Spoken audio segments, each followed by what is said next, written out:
already heard him laughing, so you can tell that we have a special guest here. Look at him. He is already starting. He's been starting with us since he got here, y'all. No introduction needed. Tyrese is here, everybody, on Chick Chat, because you are, listen. All right, the attacks is coming. I feel it. I just seen the title, Chick Chat. I know it's about to get cracking. Well, okay, no, before we get it cracking and talk about the movie and all other things going on, let's do an introduction. Let's start over here. You guys know me. I'm Allie. I'm the editorial director. And I'm Shamika Sanders, the entertainment editor. Kiara Kelly, staff writer. And we have the Tyrese. Yeah. Darker than most. Oh my God! How are you? No, we are all shades of the rainbow. Look at this. No, my chocolate brother over here. We've been getting on his bar. I was hanging out with somebody the other day from Africa, and I actually got jealous of the dude. I was standing from, I was like, man, you darker than me, and I don't like it. You got melanin jealousy? Yeah, man, I'm normally the darkest in the room. Listen, imagine how I feel. Oh, that's true. I'm like, dude, you like blurple, man, black and purple. Oh my gosh. He was on the Akon level. I was like, dude, man, what the hell? It's so chocolatey. We love our black men, no matter what color they are. But Tyrese is here to talk about Fate of the Furious. I'm so used to saying Fast and the Furious, mixed out with Fate of. It is the final installment of this long franchise. No, it's not the final. It's not? No, we got more to do. Y'all are just gonna be doing. You're gonna be 92. Why are you trying to cut? I thought this was the last. Just like saying this is your final show today. This ain't the final show. Y'all got more shows to do. Listen, we do, and I'm glad that there are more Fast and the Furious. This is my first time seeing Fast and the Furious, watching, like, I saw the one with Bow Wow, but I'm not sure if they count that exactly.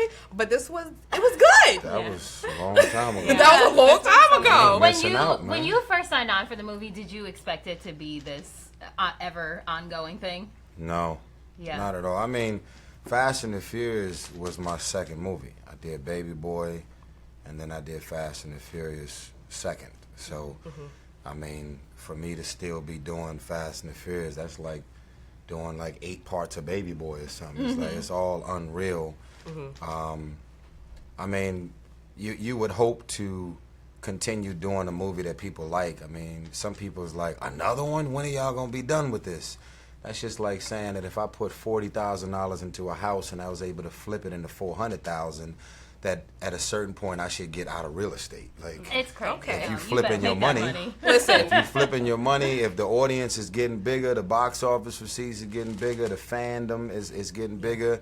I mean, why stop? They love it, so we just hope to deliver. The last one was one of the highest grossing films of all time, and you guys are just keeping it going. The stunts get bigger and even crazier in this one. Yeah. No spoiler alert, but it gets crazy in this one. So tell me a little bit about doing all of those stunts and just like, were you shocked at the things they came up with this time around? Well, I mean, I'm not really shocked anymore. They can't get me. I mean, I think y'all have like flown out of planes. Well, there was one where you were like, shoot the glass, jump out the window. Remember the craziest things, but somehow you survived. You know what's crazy? I think if I had to compare between how dangerous the stunts are on Transformers set versus Fast and the Furious, they're way more dangerous on Transformers because Michael Bay just wants to blow everything. So we're like running through explosions, driving through explosions. I mean, he's pretty crazy when it comes to what they call practical special effects, where you're not in front of a green screen with computer-generated stuff. He actually got us out there doing a bunch of wild. Can we curse on this? Yeah. Okay, yes, good. We're grown. Yeah, we do a lot of wild shit on set. How do you prep yourself for those crazy scenes? What do you do? I mean, I'm not stupid enough to do anything super dangerous. Okay. So I go as far as I possibly can before the stunt, before I put my life on it. I got a 9-year-old daughter that wants her daddy to come home. So I'm not finna be out here trying to prove people I can do it. Yeah. And then damn leg get blown off. Right. I mean, well, we love Transformers. It's definitely great. Do you really have a Transformer being built in like your house, like in your yard, in your backyard? It's been there about 5 days now, but I just got 2 life-size Transformers. They're 13 feet tall. That is I crazy. got an Optimus Prime. That and is a dedication right there. Just in case he ever gets in So anything. you got a whole spa and then 2 13-foot Transformers in your backyard. Because we saw the spa. The spa is in L.A. Because he got a house in L.A. in a house over here. Yeah. But back into this movie, how was it? You know, in the wake of we saw Paul Walker's last film, and you know, how was it hard to come back and do that? And then there's also controversy with Vin Diesel and The Rock. What was that? Drama? Well, I'm gonna be honest with you, and it never was about, wow, we got to go do another Fast and the Furious without Paul. We're just all devastated about doing anything without Paul. You know what I'm saying? Because we happen to be close and a real family that do play dates with our kids and really get along outside of being on a movie set. You know what I mean? It's like we've all been in environments, radio shows, TV shows, places like this where y'all got all these people that got to see each other every day. Things get catty, egos, positioning, who's making more. And when you got to be around people every day, issues could easily happen. So we don't necessarily get along just on a movie set because we're getting paid. We get along independent of movie sets. So, you know, it's doing anything without Paul has been hard, and you know, because we're all really a family. And it's been like 15 years of us doing the same movie. Yeah. So who wants to like move forward without somebody you've been rocking with that long?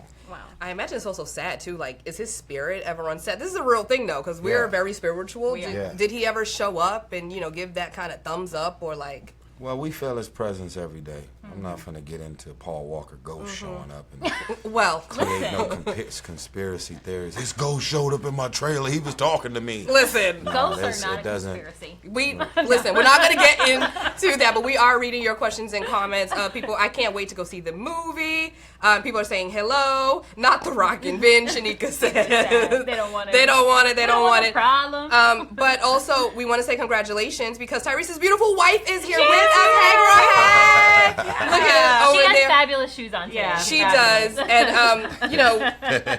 since we do have you here, we do want to give you a platform because you are the mansplainiest. We just gonna get into it, Tyrese. The what? You are the Mansplaining? mansplain. We call it We can't be the mansplaining. first person who told you that. I've never heard that term in my Listen, life. we are so happy to What tell is you about this. mansplaining? What is that? Mansplaining is man and explaining Yeah. put together, Yeah. and it's when a man has the perspective that we just didn't think of that as women. I would love to explain the best way I can. I mean, I hope people are open to whatever I have to say because some of it don't come out right. Okay. Yeah. All right. Well, people, sometimes people get mad at you for some of your opinions. I mean, They're that's supposed to. I say some stuff that can piss Yes. people off. Do you ever put things out there and then say, like your recent comments where you're talking about women in weaves and wigs and things? Do you ever put things out there and then be like, damn, why did I say that? Well, I get mad when people misunderstand what I post. Okay. Okay. So what did you mean by that post? Because now we have tons of women watching. We got so. plenty of women, so let me make sure I clarify. Yes, they Yes. are. Listen. Oh, here we go. ready. All right. You So would chit-chat. first of all, for the record, if you go back to my Instagram post, I started off by saying that I was overhearing and sitting in on a conversation, listening to a bunch of women tear down men. That's how my caption started. And then I specifically said that what I'm about to say is not directed, not even remotely, to black women, but all women. Women that feel the need to go and get all of this plastic surgery done. I just wanted to point out specifically that us as men, we notice more than you think we notice. That's how it all started. And then obviously, when you mention weave, when you mention fake butts and eyelashes and all of this other stuff, they're gonna make it about, oh, so you're saying that you don't date a woman that wears makeup. That's not what I said. You're saying that you don't date women or attracted to women that have weaves or add pieces on to keep the hair longer. I never said that. I said that we as men, while y'all are over there tearing us down, we notice more than what you think we notice. We notice when you have a bad weave and you got tracks hanging out on the side and you didn't even think to cover it up. We notice when you have fake implants and your titties is separated all the way out here and ribs is showing in the middle. We notice when the legs are skinny as hell that leads to a big ass fake booty. I was saying that we notice more than you may think we notice, but it wasn't putting women down. It was just like, yo, don't go too far trying to do too much and be over the top trying to cater to a man that really doesn't matter. Yeah. But can't you see though how that would hurt people's feelings? Like how people would be upset at that, because especially because so much of your fan base and so much of the people who love you are black women. So could you see how it would be, taken out of context? And here's the thing: as a black man that is specifically supported by black women outside of all women, I can understand how it could create some feelings to talk about these topics. But I think at the end of the day, anybody who talks about natural versus unnatural or anything, it's all touchy subjects. And I think when you hear women talk about women that do these same things versus when it comes from a man, it's the same thing. Women be talking crazy about other women that get booty implants and breast implants, and it's all over the place, and it goes to a level of like buffoonery. It's like, yo, you done went too far. Well, I think what caught me off guard with your post was you were saying that those types of women who choose to present themselves that way get a certain type of behavior from men. And I think from you, what I would like to see is, you fine if you want to talk about things that you like or don't like. Everyone has their preferences. But I think in general, I'd like to see men speak to men who have bad behavior versus putting the onus of how men treat you on how the woman looks and how she presents herself. Well, here's the thing. I think, there's a saying. Now, here's the thing. What's interesting is my first book and my second book, I touched on this. So I'm not like talking about something out the blue that just like a random thought that popped up last week.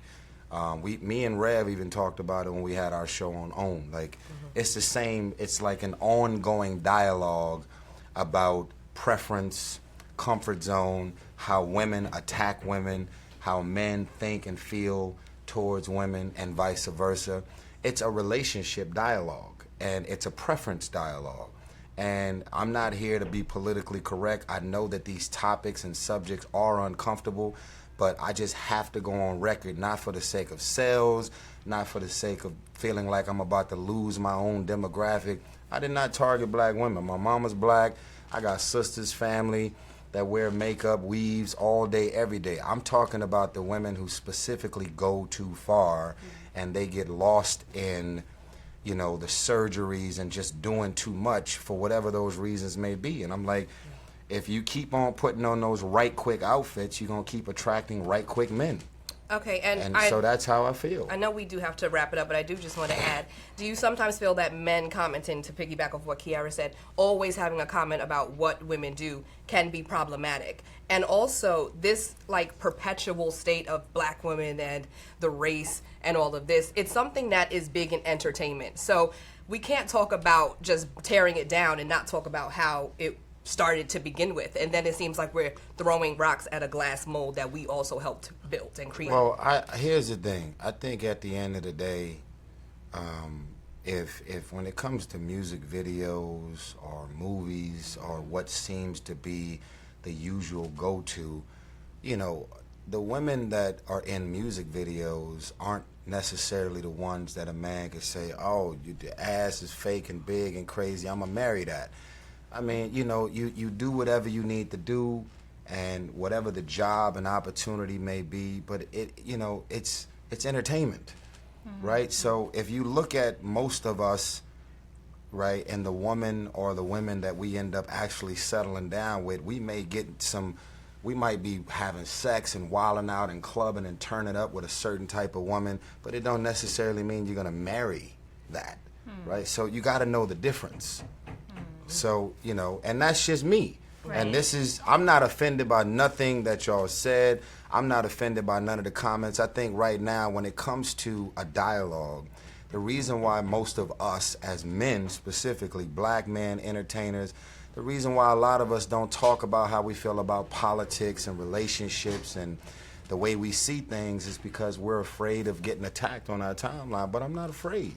Yeah. Well, I mean, it's good that you're open to the conversation, and we thank you for having the conversation with us. We just, as women, I think they always fed this message of like, you have to look this way, you have to have this body, but then when people go too far, or go too far, whatever the definition of that is, I feel like then it becomes a thing where people are like, don't be too much, but you have to be just this much, and it's really hard for women to kind of find that. Well, in order to get married or in order to find a partner. And I just feel like when we have those conversations, we have to make sure we're telling the full story, which is some women wear makeup and weaves because they just like to change their look. Some women do it because they're insecure. Some women do it because European beauty standards that have been the standard since we got here have infected them so much that they feel like they have to look that way. There's such a variety of reasons why women change themselves, and I think that what we'd like to see is for people to acknowledge that it's not always just about, because I want to be an Instagram model or just a facade. It can be preference, how you want to look.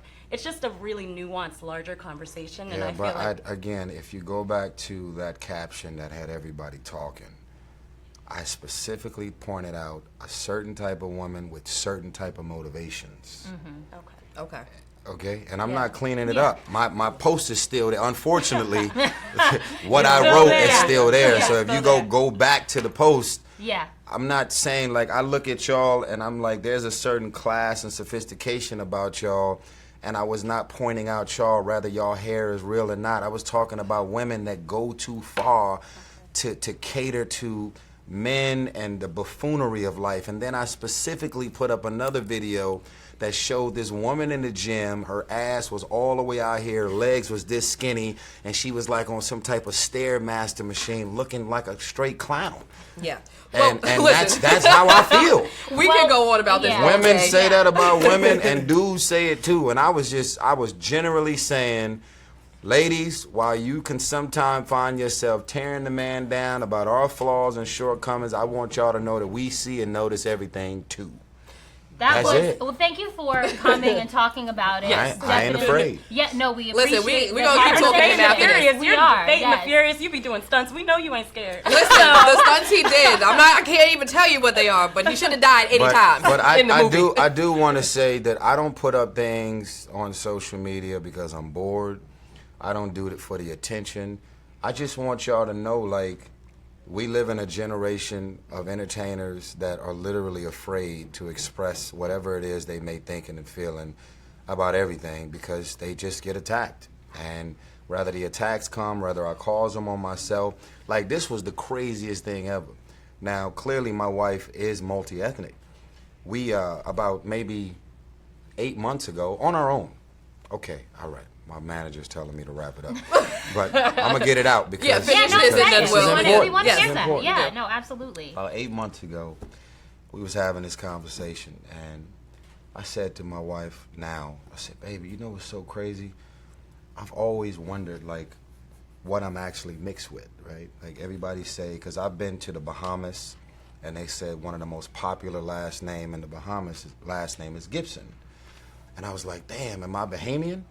Am I African? Where am I from?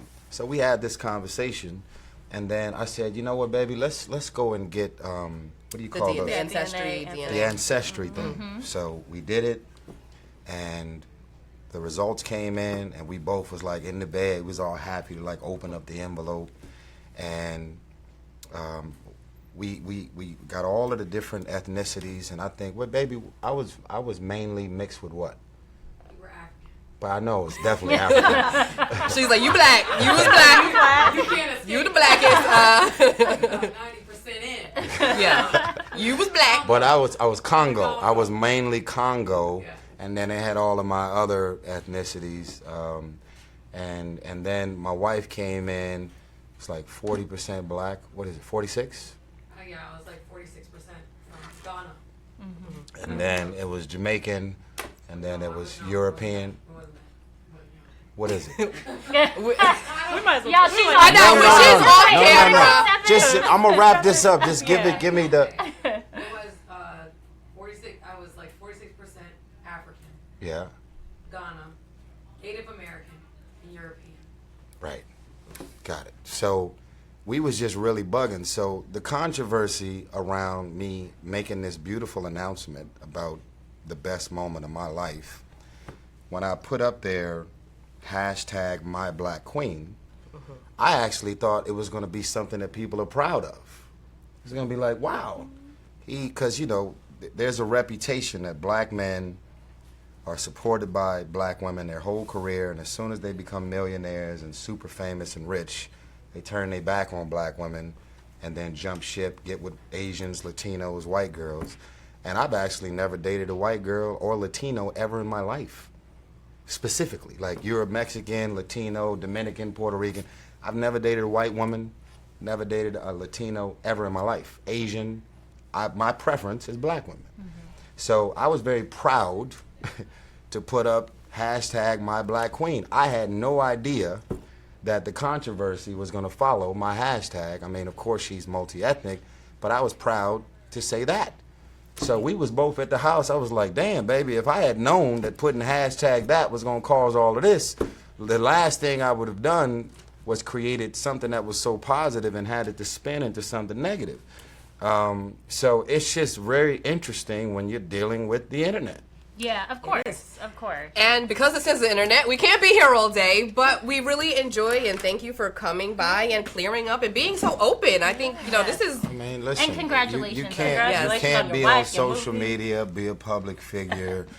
And be afraid to talk. And be afraid to talk about it. Here, at the end of the day, even mentioning the ancestry test, people just want to be in their feelings. And I had to say to my wife and to other people, listen, as a man, I was mad when Halle Berry got married. Every man was. I was mad. I was even more mad when she had a kid, right? And I probably never had a shot at Holly, never got at her, never tried to get at her. But there's just certain men and women in the industry. When Angelina Jolie got married, a bunch of dudes was in their feelings. And it doesn't matter if she was with Brad Pitt. There's certain people that we love and idolize and look up to and fantasize about. And for whatever reason, we don't want to see them with anybody. I was single for 4 years before I found and got blessed with my wife. Well, we happy for you, Tyrese. Well, yeah, we happy you got somebody. That is never in question. She's gorgeous. We happy you got somebody. Yeah. But make sure you guys go see Fate of the Furious. Yeah. Tyrese is in it. Roman Pierce is back, being very Roman Piercy. Like I said, he should have probably died 87 times in the movie, but he doesn't because it's so good and it's so, it's so entertaining. So you guys make sure you go see it. When is it coming out? It's going to be out this Friday. All right, Friday. Y'all got a date? April 14th. Make sure y'all check out the trailer. Go online. Look at, just go to Fandango and pre-order your tickets now because you don't want to be driving 2 hours from your house. Fandango is not. It's Fandango. It's Fandango. Whatever. I don't know. We gonna let you go now, Tom. We gotta go. Bye. Something has a dingo on it. Lord. What is it? What is it? What?